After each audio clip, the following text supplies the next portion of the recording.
This is Shooting USA, reporting the stories from America's shooting scene. Well, the more John and I participate in the shooting sports we cover, the more invites to try new sports we get. And that's the case with Sam Keen's Memphis Charity Challenge. I've been there to do the story before, and ever since, Sam has insisted that I try USPSA wheel gunning. Well, after all, it is for a good cause.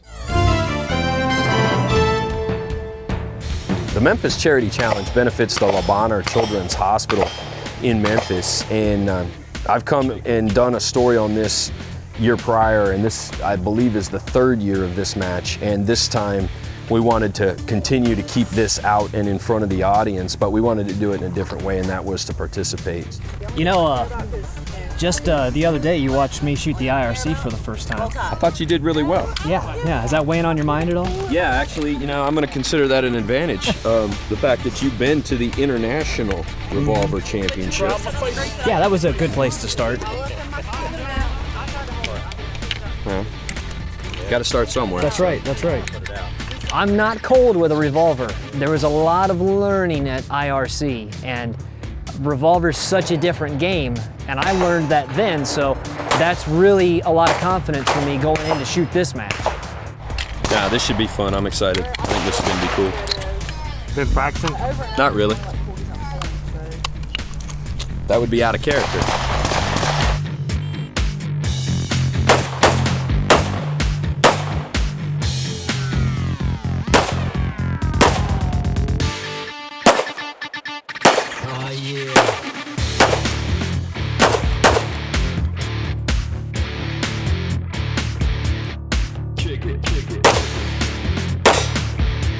Range is clear. Time 51.36. Well, that didn't feel like 51 seconds. 3-6. You sure that's not a 21?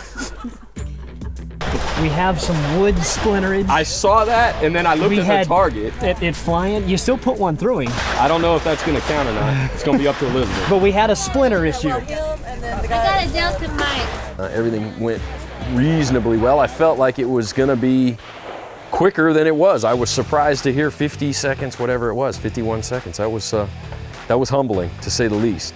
John goes first, pressure's off me. Just don't hit anything white. That makes a lot of weight.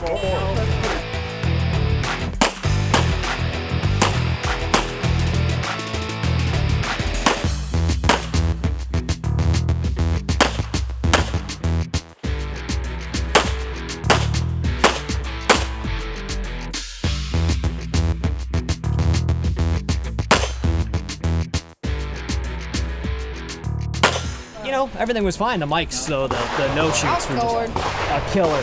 I think I got you on penalties. Yeah. There were a handful of shots that I didn't call in this match, and all of them were the first 4 or 5 shots on stage 1. Blinky on the trigger, and I shot the good guy twice. That hurt. But after all that, the 2 no-shoots are the least of Mike's problems. Having 8 shots available helps. That's right. It does, don't it? Take 2 extras when you can get them. Thank you. Right, man. It's 30% better as far as I could tell. Not bad for an 8 shooter. Unfortunately, in USPSA, if you shoot more than 6 in revolver without a reload, that automatically puts you to open class. So I hope he makes it an open.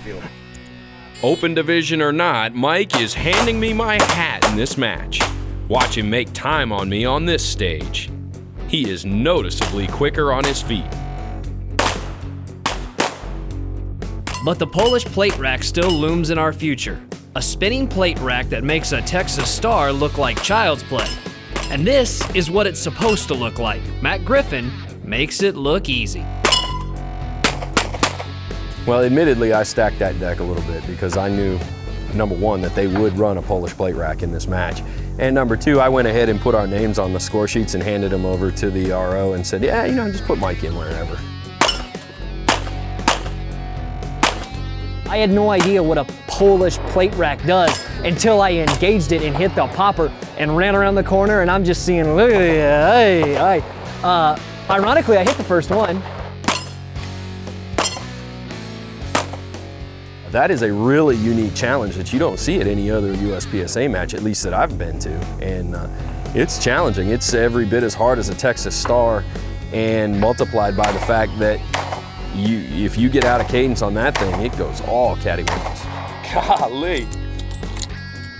His mechanics are better, unfortunately, and for me, you can see that he's got a little more experience at this than I do.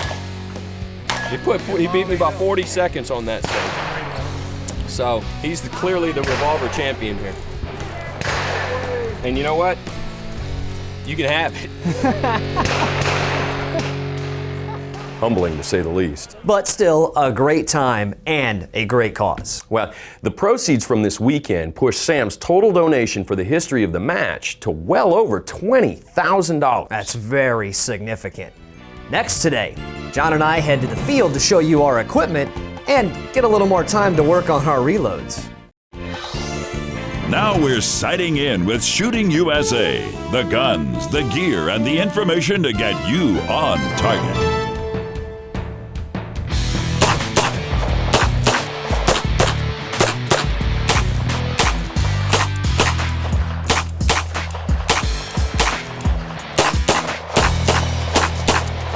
Mike and I are out here to show you a little bit more about the guns and gear we used in the Memphis Charity Challenge. For me, it was the Model 625 JM. This is the Jerry signature wheel gun. And the first thing you're gonna notice is I've changed out the Jerry Model signature wooden grips. I've gone to the Hogue monogrip, and for me, this is just simply to help me control this gun, because let's face it, I don't have the bear paws that Jerry does.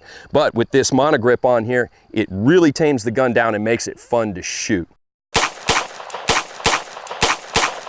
Another thing I've done is I've had the hammer bob. This is pretty common in revolver competition. And I had a slight chamfer put on the cylinder. That's just really to help me with the reloads. Other than that, this is the stock 625 JM you can get right out of the box.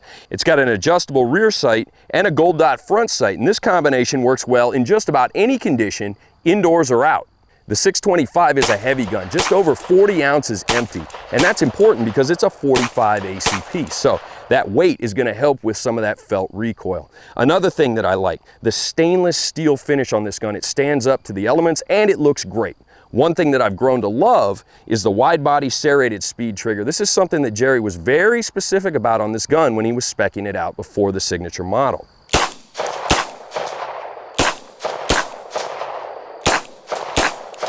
The JM 625 from the Performance Center is about 980 bucks. Now for my match, I went with the Smith & Wesson Model 627, and this is from the Performance Center. So that means I didn't do anything before and haven't done anything since the match on this revolver. It's out of the box, race ready.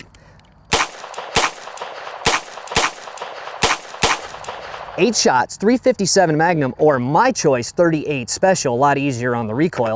It has a 5-inch barrel, and just like John's, it has the gold front bead. I really like this for shooting steel poppers, and an adjustable rear. It's what they call an in-frame, and that's Smith & Wesson language for large framed revolver. And it's heavy, 2.57 pounds unloaded. So you combine that with light recoil of these 38 Specials, you have a great revolver for someone to shoot in their first match like I did.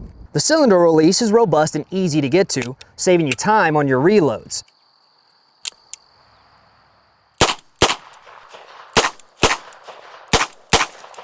The Smith & Wesson Model 627 from the Performance Center is right around $1,200. Nice. Well, for reloading, I went with the North Mountain Moon Clip Holder. This is the 4-post design, and in 45 ACP, there's enough room for 8 full moon clips. If you're running 38 like Mike, you need to spec out the longer post design to make room for your 8.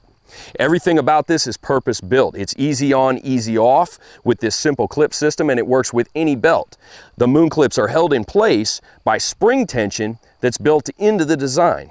The North Mountain Moon Clip Holder is 130 bucks. And once again, I went a different direction than John. My mag rack holds my moon clips on magnetically. This is the Johnson mag rack. Mine's set up for 8-round moon clips holding 38. If you shoot John's revolver and you need 6 rounds of 45, they have a bracket for that too. They're caliber specific, so you have to buy the one that you need to shoot in the field. Now the magnets are tough. You're not going to dump any rounds as you're running around a course of fire, but not too tough when you go for your reload quick and easy to snatch off. This is built for your body. As you can see, it's got just enough curvature as it's mounted to my overbelt, so it'll sit on someone who's flat-waisted like myself, but be just bent enough for someone who's a little more round in the belly.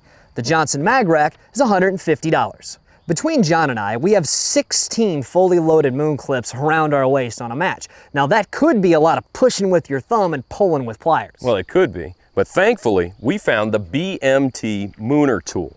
And the beauty of this thing is it refines loading and unloading your moon clips. My moon clips happen to be from Hearthco, but here's what I really want you to understand. I've got spent brass in this one, and I'm going to put it into the tool. And this normally is a pretty difficult operation, but with the BMT mooning tool, I'm just going to run that clip right through there, and the magnet holds your moon clip in place. Now you're ready to reload. And I have mine set up for reloading. It looks a little different than John's, but the principle is still the same. I drop the moon clip first, it's held by the magazines, then I add 8 rounds around the top. I use the side of the key that's set for reloading. Push it on, give it a spin, just like that, one turn around, I've got a moon clip fully loaded, ready to go. And if you're gonna do revolver shooting, you're gonna do a lot of loading and unloading your moon clips.